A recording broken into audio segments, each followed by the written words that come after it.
Hi everyone, welcome to Linda Liu IP course. I'm Peter Zhang.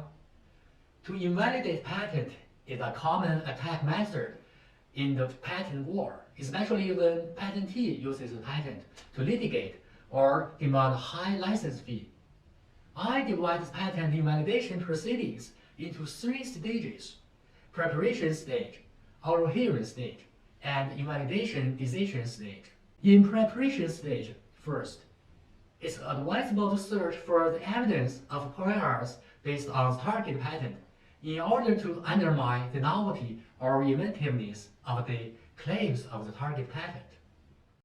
Although based on certain grounds, such as insufficient disclosure of the specification, lack of support for the claims, lack of necessary technical features, new matters, etc., the patent can also be invalidated.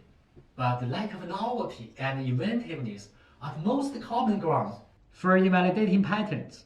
Therefore, we recommend that when preparing to initiate an invalidation request, a prior search should be conducted. After the preparation of the evidence is done, you can start to draft the request for invalidation, including reasoning with the evidence thereof.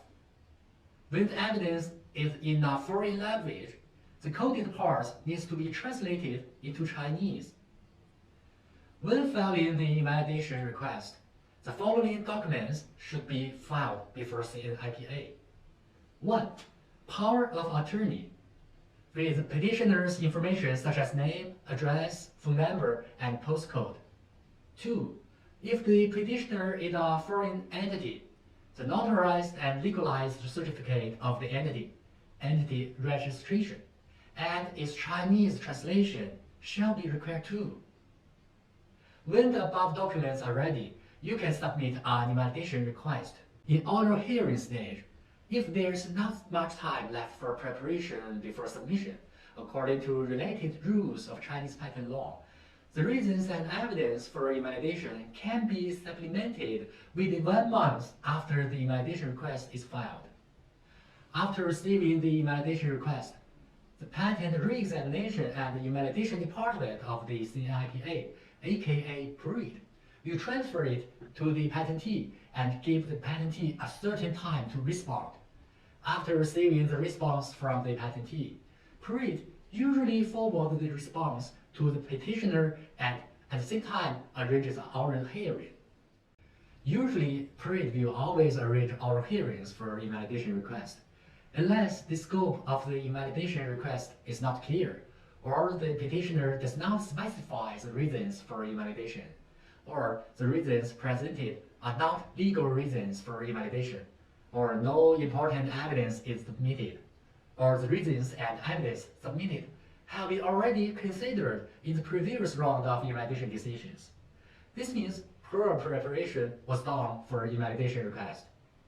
In this case, the invalidation request will be deemed to have not been filed or will not be accepted, and of course, there will not be oral hearing. If the petitioner fails to submit a receipt to the oral hearing notice issued by the PRED within the specified time limit and does not participate in oral hearing, his request for invalidation shall be deemed to have been withdrawn. The oral hearing can be conducted in the absence of the patentee. The number of each party and its agents participating in the oral hearing should not exceed 4. The oral hearing procedure is very important. The petitioner and the patentee will debate under the direction of the collegial panel and explain their reasons. After the oral hearing, both parties need to sign and confirm the record of the oral hearing to ensure the accuracy of the presentations. The collegial panel may allow both parties to submit additional statements within a specified time limit after the oral hearing, but the new reasons and evidence cannot be added. In invalidation decision stage, after the oral hearing, the collegial panel needs to conduct a collegiate discussion and determine the conclusion of the invalidation decision. For example, all invalid, partial invalid, or maintain valid, through the principle of a minority obeying the majority. From the filing of the invalidation request to the final decision, it will take about 6 to 8 months.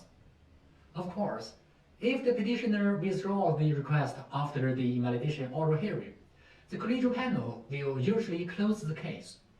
Generally speaking, the petitioner can withdraw the invalidation request at any time before invalidation decision is made. The main reasons for the withdrawal of the request are the invalid reason and evidence are not perfect and need to be further improved, or the parties have reached a settlement. Those who are not satisfied with the invalidation decision may sue in the court within 3 months from the date of the receipt of the decision. After this time limit, the patentee or the petitioner has lost the opportunity to initiate an administrative lawsuit in Beijing IP Court.